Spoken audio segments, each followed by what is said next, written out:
Excelente semana a todos. Hoy vamos a hablar sobre un tema muy importante que es el famoso asimilados a salarios. Nótese que no estoy hablando de honorarios asimilados a salarios, que es uno de los puntos que vamos a tocar, porque el artículo 94 de la Ley del Impuesto sobre la Renta se refiere a varias hipótesis donde podemos tener la figura de efectuar la retención de asimilados a salarios o de considerar esos pagos como si fueran salarios, pero para efecto de la retención del impuesto sobre la renta, para ubicarlos en un capítulo de acumulación en materia de este impuesto. Pues bien, vamos a empezar por señalar que la Ley del Impuesto sobre la Renta en el artículo 94 nos va a establecer claramente situaciones mandatorias u obligatorias donde se va a tener que tributar como si fueran salarios, aunque no lo sean estrictamente hablando. El primero de los casos, después de empleados de la Federación, a los que no me voy a referir, es el de aquellos miembros de sus sociedades cooperativas o sociedades civiles. En el caso de los miembros de sociedades cooperativas, todos los rendimientos que obtengan o los anticipos se van a asimilar a salarios, se va a calcular el impuesto como si fueran salarios, con algunas excepciones en la materia de subsidio al empleo. Y bueno, y también de manera similar lo vamos a ver en el caso de anticipos de sociedades civiles. La mayoría de los contadores, abogados, ingenieros, etcétera, normalmente se agrupan para ejercer servicios personales independientes bajo la figura de una sociedad civil, lo cual es bastante positivo. Entonces, en estos casos, los anticipos a cuenta o los anticipos que obtengan los miembros de sociedades civiles, por ley les vamos a retener el impuesto como si fueran un trabajador. Pero ojo, son asimilados a salarios para impuestos sobre la renta. Ok. Pasando del tema de las sociedades civiles y de las sociedades cooperativas, nos vamos a encontrar ahora con el tema de los miembros del Consejo de Administración, gerentes generales, comisarios y demás cúpula de las empresas, donde igual la ley de renta dice los pagos que les hagas, llámense como se llamen, van a tributar en el capítulo de sueldos y salarios. Y se le va a calcular los impuestos como más adelante la propia ley define la forma de calcularlos. Entonces ya tenemos aquí prácticamente dos casos mandatorios u obligatorios. Tenemos un tercer caso mandatorio u obligatorio, porque la ley así lo define. Dice, cuando un prestador de servicios, entiéndase personales independientes, y aquí es donde ahora sí vamos a hablar de honorarios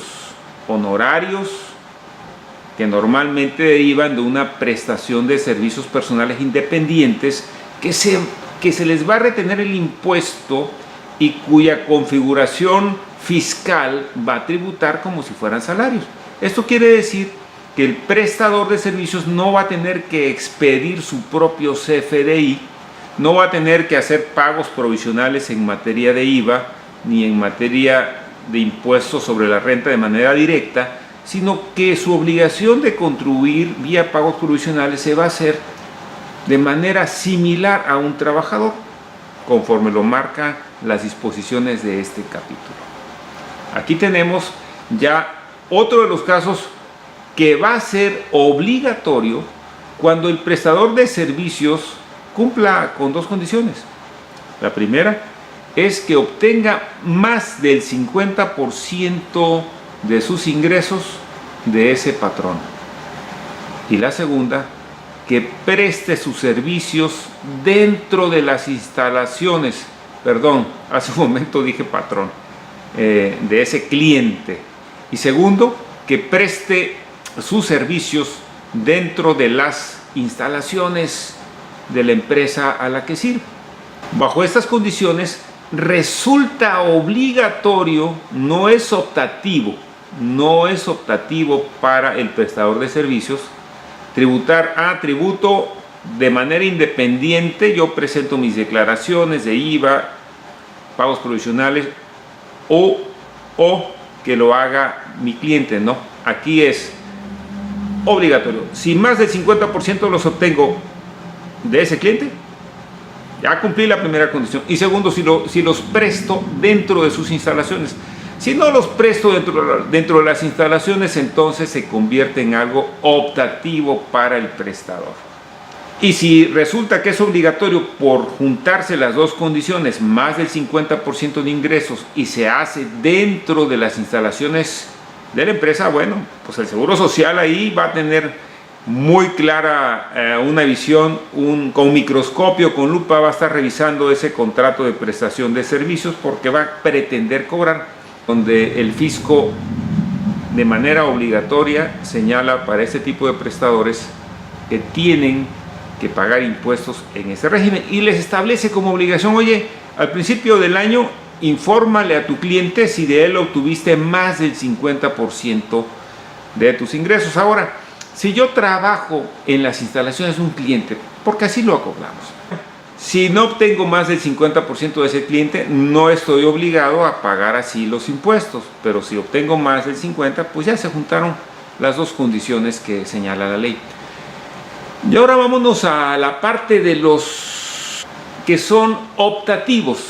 Ok, la ley dispone también inmediatamente después que si tú eres un prestador de servicios y así lo acuerdas con tu cliente, él te puede retener los impuestos como si fueras un trabajador. Entonces, el contrato de prestación de servicios independientes puede dar lugar a que tú le digas a tu cliente: reténme en los términos del capítulo de sueldos y salarios de la ley de renta. Entonces, la otra parte de los asimilados a salarios, ahora sí van a ser honorarios derivados de la prestación de servicios, cuando así lo acuerden ambas partes, cliente y prestador de servicios, sea el cliente persona física o sea el cliente persona moral. Ahí no hay diferencia, hay acuerdo, así se retiene el impuesto y se acabó. Pasando con las opciones que tienen los contribuyentes, también dice esta disposición del artículo 94: quienes realicen actividades empresariales también podrán optar, poniéndose de acuerdo con su cliente, para retenerles el impuesto. ¿Y en dónde cabe esto de las actividades empresariales?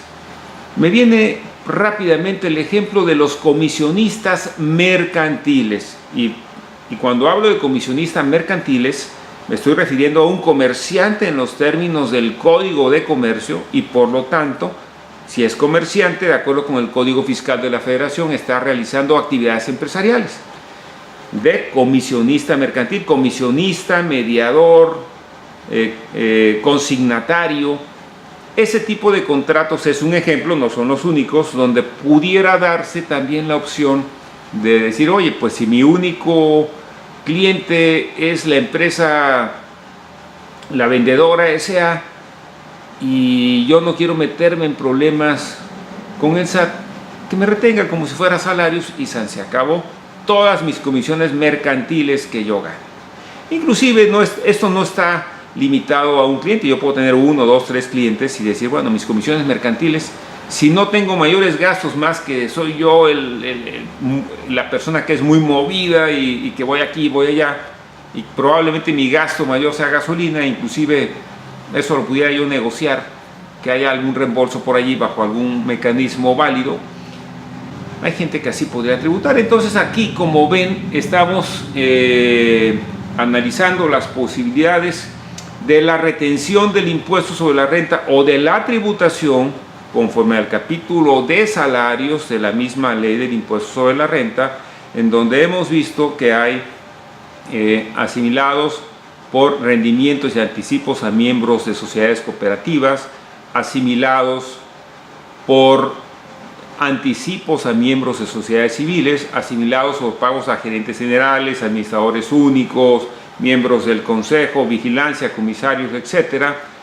También asimilados obligatorios para aquellos que presten los servicios dentro de las instalaciones de su cliente y más del 50% de su ingreso lo obtengan de él. También hemos visto que hay optativo para cualquier prestador de servicios personales independientes que así lo acuerde con su cliente. Y finalmente también hemos visto el caso de quienes realizan actividades empresariales. Puse como ejemplo los comisionistas mercantiles, mediadores mercantiles, consignatarios mercantiles. Puede ser también inclusive, por ejemplo, un pepenador de basura. Pues es una actividad empresarial. Recoger y vender es un acto de comercio. Entonces, como ven, tenemos varias circunstancias que nos van a permitir establecer el tema de honorarios asimilables. Ahora, ¿qué no debemos hacer aquí? Bueno, a mí me ha tocado ver casos patéticos donde hay recibos, inclusive recibos de honorarios expedidos por una persona física dentro del capítulo de actividades empresariales y profesionales que dicen primera quincena de o aguinaldo. Híjole, más simulación, más claro, ni el agua. Ahí está clarito que se trata de una prestación de servicios laborales subordinado conforme a la Ley Federal del Trabajo y no de un servicio personal independiente. ¿Para qué nos hacemos?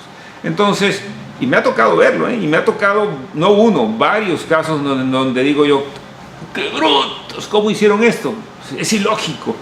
Bueno, entonces, pero pues a veces la falta de capacitación nos lleva a cometer algunas burradas a todos alguna vez en la vida.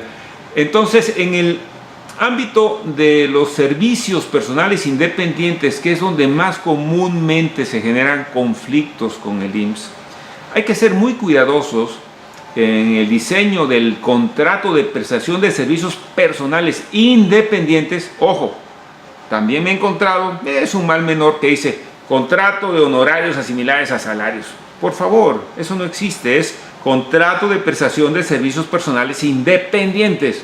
Y allá en una de las cláusulas diremos, ¿sabes qué? Yo opto conforme al 94, fracción quinta, porque me retengas el impuesto en el capítulo de sueldos y salarios, o le hago una carta diciéndole, ¿sabes qué? Reténme. Pero normalmente se pone en el contrato y se acabó. A mí me ha tocado ver casos donde, por ejemplo, el IMSS objeta los honorarios pagados a la esposa del socio principal y quiere cobrar seguro sobre eso. Entonces normalmente lo que yo les comento, bueno, si tu esposa al socio principal va a cobrar honorarios, porque así conviene que lo haga, número uno, tenemos que atribuirle un trabajo, un servicio que nos está prestando y del cual tengamos evidencia de que se rindió ese servicio. Y número dos, pues ¿por qué no hacemos el contrato? Y si le vas a pagar mes con mes para que haga el gasto de la casa, etcétera, si le vas a pagar mes con mes, haz el contrato por una suma global. Por ejemplo, si le vas a pagar 30,000 pesos al mes, pues haz el contrato por 360,000 pesos y que se lo vas a pagar en 12 mensualidades iguales y sucesivas. Entonces así ya evitamos el problema de que nos vayan a decir, oye, pues es que esto es un salario, ¿no? Aquí está, es un contrato, se comprometió a hacerme esto, le voy a pagar 360,000 y cada mes le voy a ir abonando a cuenta de estos servicios 30,000 pesos mensuales. Y de preferencia páganos mensual, porque hay otros que pagan nómina semanal y también le va pagando semanalmente. Digo, se ve mal, pudiendo hacerse de manera un pago mensual o máximo 2 si queremos manejarlo así. Pero de preferencia, mi sugerencia es una vez al mes. Pues amigos, el tema de los famosos honorarios asimilados a salarios, yo quiero que les quede claro. Uno, cuando hagan un contrato no le pongan de honorarios asimilados a salarios. Pónganle contrato de prestación de servicios personales independientes. Procuren que efectivamente se trate de un contrato de servicios personales independientes, que esto se pueda demostrar, porque si es un contrato de servicios personales independiente, donde el asesor tiene que llegar a cumplir un horario de 8 horas a la semana, digo 8 horas diarias o 48 a la semana, ¿cuál independiente? Es un trabajador, ¿para qué nos hacemos? Por lo menos a nivel de contrato, que no se vea claro que lo que están haciendo. Por favor, disfrácenla tantito. Preferentemente no lo hagan y cuando sea un trabajador pues paguen paguen sus prestaciones laborales como es debido.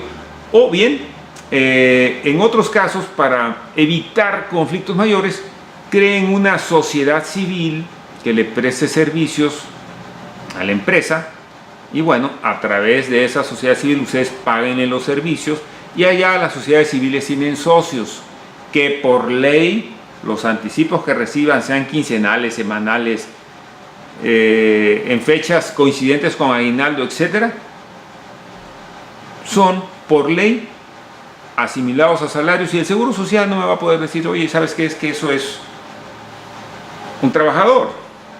Bueno, son algunas ideas que les dejo allí, por favor úsenlas de manera derecha lo mejor posible para evitarle problemas a la empresa, no para simular cuestiones que sean ajenas a los derechos de los trabajadores mexicanos. Pasen una excelente semana.